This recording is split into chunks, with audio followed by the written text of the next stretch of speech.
Cette fois-ci, on parle livre, on va feuilleter, on va rentrer dans le monde mystérieux du polar et des films et des livres policiers, des romans policiers. On voit ça dans Cosmo Régnalé.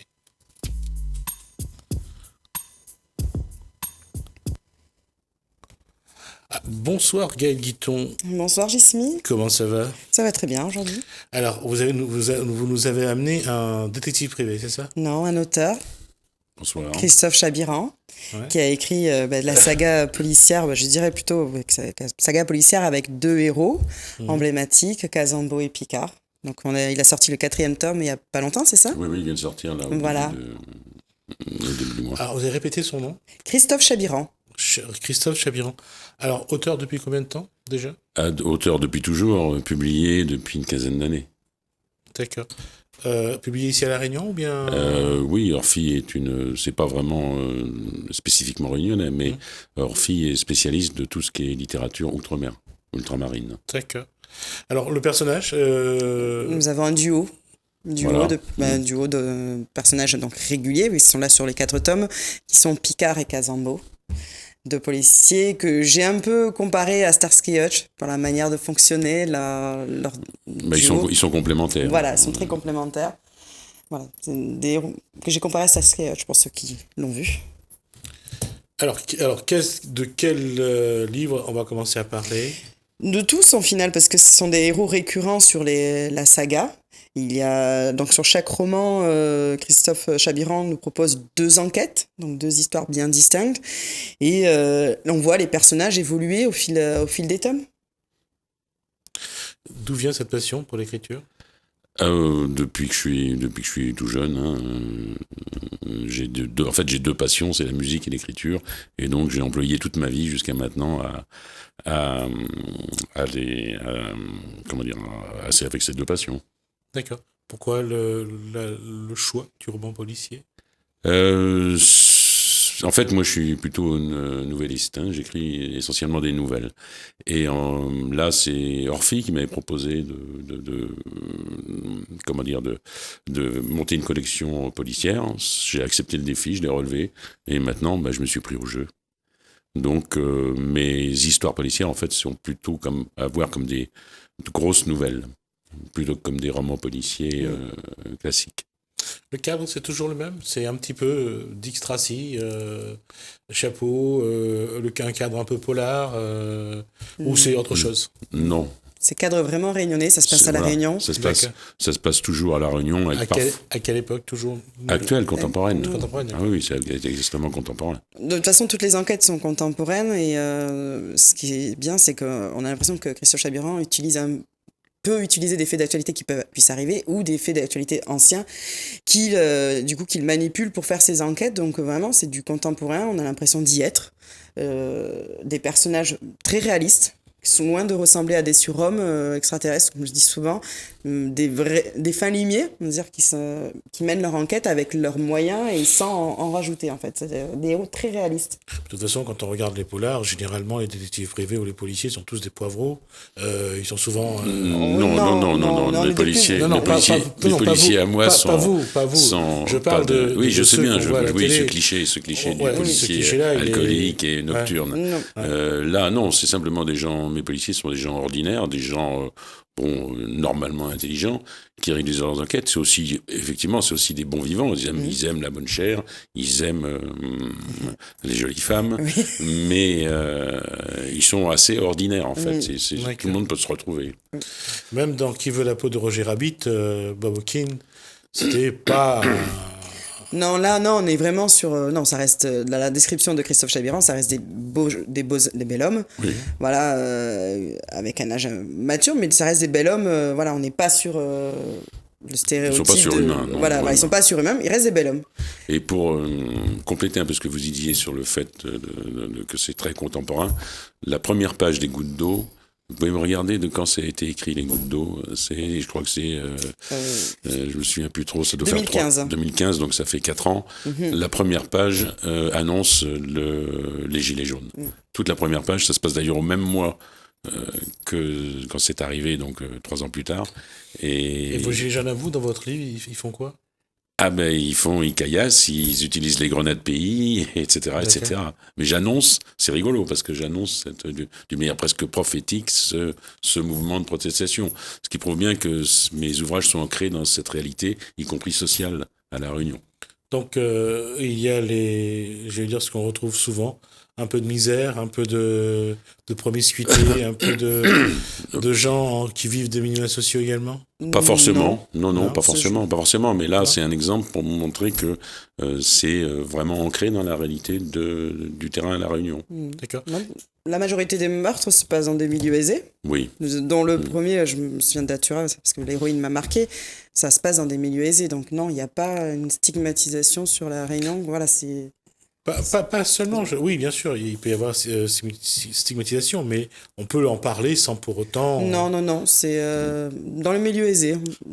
Oui, après, il y a l'histoire des Gilets jaunes. On a l'impression que ça a été vécu à 2015, quand il écrit, et qu'il explique du coup que non. Et je vois, après, il y a sur...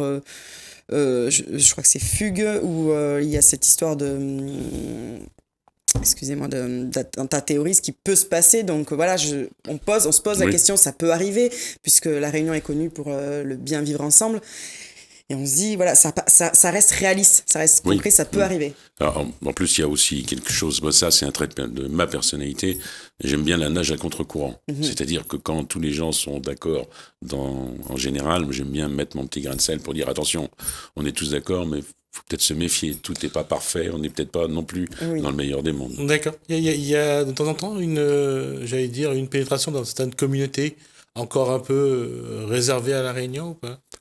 Toutes les communautés sont présentes dans mes ouvrages, que ça peut être, il y a un ouvrage où je traite de sorcellerie, il y en a, La Réunion pour moi c'est un ensemble de communautés, donc aucune n'est mise à l'écart. Quand on parle de sorcellerie à La Réunion, parce qu'on sait que c'est un sujet que Malraux disait que le 21e siècle sera spirituel, il y a aussi cette forme de spiritualité autour de la sorcellerie, autour des religions. Ça fait partie de l'univers réunionnais, donc on ne peut pas l'ignorer, on est obligé d'en tenir compte. Ce qui est un paradoxe à chaque fois, je dis, on dit c'est fait partie d'un univers, d'un endroit, mais pour moi ça fait partie de tous les endroits en fait, parce que quand on regarde toutes les sociétés ont leurs guérisseurs, leurs exorcistes. Bien sûr, mais ça a plus ou moins disparu, c'est plus ou moins encore vivace. À La Réunion, c'est peut-être plus vivace qu'ailleurs. Oui, c'est parce que c'est exacerbé. Moi, j'ai connu enfant les sorciers aussi chez moi, dans ma Vendée natale, les rebouteux. C'est vrai que ces gens-là disparaissent. Ou alors, la pratique disparaît. Moi, je trouve qu'il y a de plus en plus de voyants, il y a de plus en plus de guérisseurs, il y a de plus en plus de gens qui font montre de chamanisme, de choses. Quand je regarde les Bretons, je trouve qu'ils vivent une grande spiritualité, par exemple. Oui, alors je ne mettrai pas les voyants sur le même plan. Non, je parle de spiritualité tout à l'heure. Oui, voilà. Je peux parler de... Bien faire il y a toujours des pratiques, oui, bien sûr. Et c'est pour ça que quand on en parle à La Réunion, on a l'impression que c'est un peu, j'allais dire un peu biaisé dans le sens où c'est pas franchement positif par moment. Il y a toujours le yin et le yang, il y a toujours le bon aspect des choses et le mauvais aspect, il y a toujours une double face. Donc, alors est-ce qu'on privilégie la mauvaise face ou la bonne? Ça, c'est une question de choix. Et là-dedans, quand on parle de sorcellerie, on parle de ce qui se fait dans des temples, dans des non, je parle plutôt de Saint-Expédite. Ah, d'accord. Et ça vous a amené à aller chercher un petit peu qui était ce monsieur? Oui, bien sûr. Vous savez, si vous voulez pas dire de bêtises, il faut quand même assurer ses arrières et se renseigner un petit peu quand on parle d'une chose. Donc j'essaye d'être aussi au plus près de la réalité, de la vérité. Ouais. À La Réunion, il y aura au moins 2 guerriers qui seraient devenus des dieux. Il y a Saint-Expédit pour les chrétiens et Gondi pour les Chinois. Donc ça montre que les regards évoluent. Quand vous racontez ces histoires-là, qu'est-ce que vous avez envie de faire vivre aux lecteurs? Le mieux pour en parler à ce moment, c'est d'interroger une lectrice. Qu'est-ce qu'elle a ressenti en lisant mes histoires? Je vais quand même attendre la réponse. Après, j'aurai sa réponse. Moi, ce que je cherche, c'est intéresser l'auteur. Il ne faut pas qu'il s'ennuie, le lecteur. Il ne faut pas qu'il s'ennuie, il faut qu'il prenne du plaisir, du bon temps. Parfois un peu l'effrayer, parfois un peu l'émerveiller, parfois un peu le stimuler. Mettre un élément inattendu par moment. Il faut si vous voulez soutenir l'attention, retenir l'attention du lecteur, vous ne pouvez pas l'ennuyer. Maintenir le suspense, entretenir le suspense. Oui. Et puis après, on me le dit souvent que j'ai un style d'écriture un peu cinématographique. C'est-à-dire qu'il y a des plans, je m'en rends pas compte moi, on me l'a dit. Et donc, un peu comme si vous faites un storyboard. Voilà, un petit peu, c'est ce qu'on m'a dit. Quelles sont les émotions Alors, déjà, ça procure les personnages. Les personnages de Christophe Chabiran sont marquants. Je repense j'ai commencé par Datura avec Joséphine. Moi, Alors, on va montrer les livres déjà. Donc, Datura et Soleil Noir. J'aurais jamais cru que c'était une dame. Hein. C'est une dame qui est sur la couverture. Elle est très proportionnée d'ailleurs. Elle est magnifique. Oui, elle est magnifique. D'accord. Alors ici, c'est Datura et Soleil Noir. Donc 2 histoires. Donc moi j'ai commencé du coup par Datura avec le personnage de Joséphine, qui m'a vraiment marqué parce que il faut le dire que Christophe Chabiran, je trouve qu'il a une plume assez sensuelle. Qui se dégage en fait de son roman policier, une manière de décrire les femmes que j'ai adoré. Et donc après ces deux héros en fait très réalistes, moi ça me donnait l'image de Starsky et Hutch du coup je me trouvais que c'était un pari risqué parce que on a tendance à lire des romans policiers avec des super héros et qu'en fait ça marche bien. Ça tape bien parce que la plume elle est fluide, c'est agréable à lire, on se voit les images. Du coup, mes copines qui sont fans de polar, je leur offre donc Christophe Chabiran parce que du coup, elles peuvent aussi voyager à La Réunion. Il y a ça. Ils ne vendent pas que l'image idyllique et c'est vraiment très bien ficelé les deux ensemble entre son héros, parce qu'il faut dire que La Réunion a aussi un personnage secondaire très fort dans le roman qui on a envie de continuer à les découvrir en fait. Le but de ces sagas policières, c'est avoir des héros charismatiques qui nous donnent envie de continuer à les lire. Tout au long de ce livre que vous avez lu, combien de fois Gaël Guiton est devenu Datura? Ah non, moi je suis pas Datura, moi. J'aime beaucoup Joséphine, mais de loin. Voilà. Elle est si vénéneuse que ça? Oui, mais elle est parfaitement décrite et on la voit et on se dit je n'aimerais pas l'avoir dans mon entourage, mais ça se trouve on en a, mais et en même temps elle est fascinante. Elle est fascinante, on est là, on se dit elle est magnifique jusqu'à la dernière scène qui décrit, qui est magnifique et qui c'est le clap de fin, on se dit voilà, c'est Joséphine, une personnage qui m'a marqué. J'espère la relire de temps en temps. Elle reviendra peut-être. Voilà. Un autre ouvrage Et après, ce que j'ai aimé aussi, c'est les héros. Après, l'enquête, soit on l'aime ou on l'aime pas, ça dépend, parce qu'il y a des enquêtes que j'ai un peu plus aimées, plus appréciées, d'autres, mais c'est normal. Oui, bien sûr. On peut pas tout aimer, mais il y a ce lien, tu vois, pour Les Gouttes d'eau, il y avait ce lien qui se tissait entre les deux histoires. Alors, Les Gouttes d'eau, donc voilà, ça c'est... L'autre, dans l'ordre duquel a été écrit. Vous avez pris dans le bon ordre pour l'instant. D'accord, ok. D'accord. Les Gouttes d'eau, c'est mon préféré. Ça a été cette trame, parce que déjà, il y avait 2 histoires très fortes. Émotionnellement, on prenait cher. Donc, du coup, c'est pas que les 2 héros étaient mis de côté, mais c'est vraiment l'histoire dure. Et ça a été mon préféré. Joséphine est mon personnage préféré, je le redis, et voilà. C'est bon. Diabolique, je ne l'ai pas encore lu, je viens de l'avoir. Voilà. Toccata et Fugue. Alors, ce que j'ai aimé, c'est vraiment l'histoire par rapport à le fait qu'il aille à contre-courant du vivre ensemble à La Réunion et qu'il dit c'est possible, il peut avoir un attentat. Et j'ai bien aimé cette histoire-là, en fait. C'était quoi? Il y a un attentat, une possibilité d'attentat. Dans la deuxième histoire, il y a la possibilité d'un attentat islamiste à La Réunion. Voilà. Fréquenter les milieux policiers, je vois. Non, je trouvais que c'était osé. Non, c'était, je vous l'ai dit tout à l'heure, j'aime bien appuyer un petit peu, titiller, appuyer un petit peu là où ça pourrait faire mal. Effectivement, à un moment donné, il y a eu au milieu, chez les responsables à La Réunion, il y a eu cette crainte qui était une réalité, effectivement. Et il y a eu une surveillance particulière pour voir s'il y aurait eu ce genre d'événement à La Réunion. Heureusement, c'était pas le cas. Pour l'instant. Et je l'espère pour toujours. Voilà. Effectivement, c'est vrai. Il faut pas se voiler la face. Je pense que tous les Réunionnais sont conscients que nous ne sommes plus à l'abri, comme on aurait pu l'avoir été pendant un moment. Et on voit lors des commissions de l'océan Indien, la route du terrorisme intéresse beaucoup les pays de la zone. Et je reviens à ma question tout à l'heure, pourquoi les gouttes d'eau ? Non. Parce qu'il y a deux histoires, il y en a une, et comme elles sont reliées ensemble, c'est difficile de vous résumer d'après le titre, parce qu'il faut le lire, quoi. Quand on parle de possibilité d'attentat à La Réunion, c'est quel islamisme ? Est-ce que c'est une question d'islamisme ou c'est une question du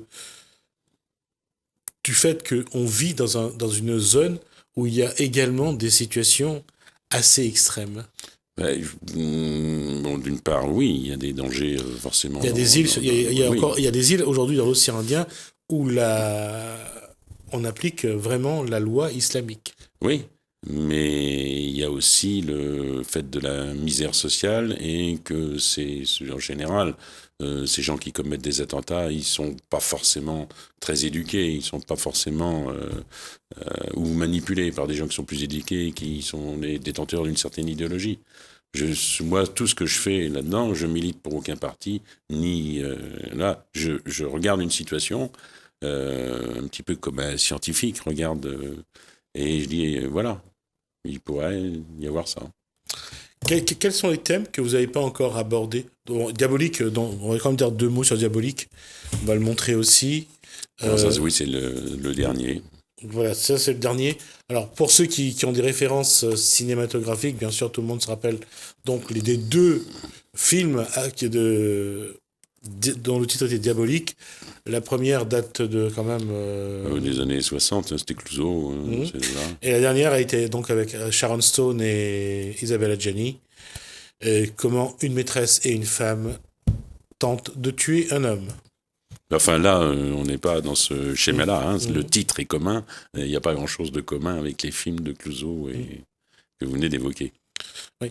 Alors, c'est un clin d'œil, mais c'est tout. C'est des petits clins d'œil, oui.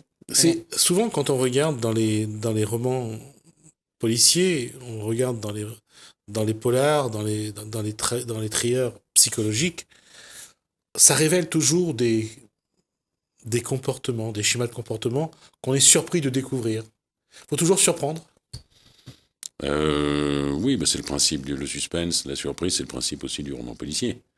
Il faut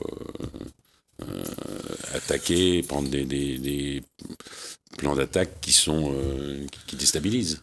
C'est ça fait pas peur, même en tant qu'auteur, de rentrer dans la tête d'un tueur en série, de rentrer de quelqu'un qui est psychologiquement différent. Je dirais pas perturbé, parce que je pars du principe qu'on est tous perturbés quelque part et on est tous différents, mais définir des profils, définir des schémas.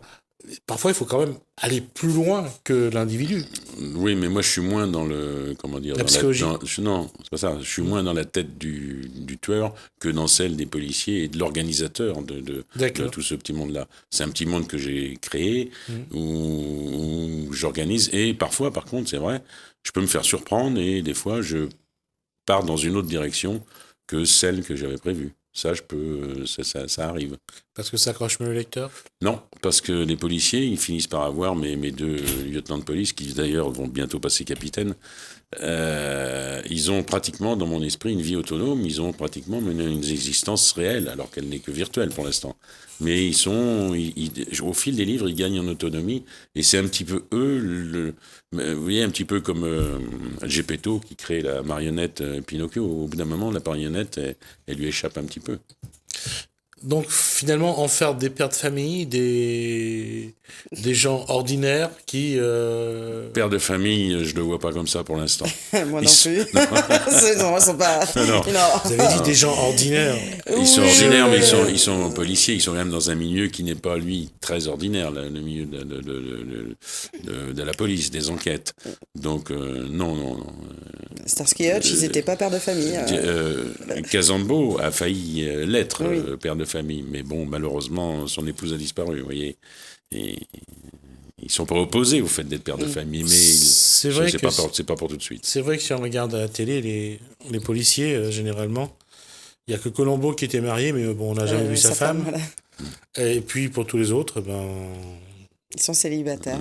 Ou les femmes sont parties, parce que c'est une vie difficile. Assez complexe à gérer.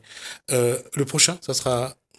Alors, le prochain, il est en lecture en ce moment chez Orphy. Ça ne sera pas un policier, ça sera 3 grosses nouvelles, mais qui ne sont pas policières.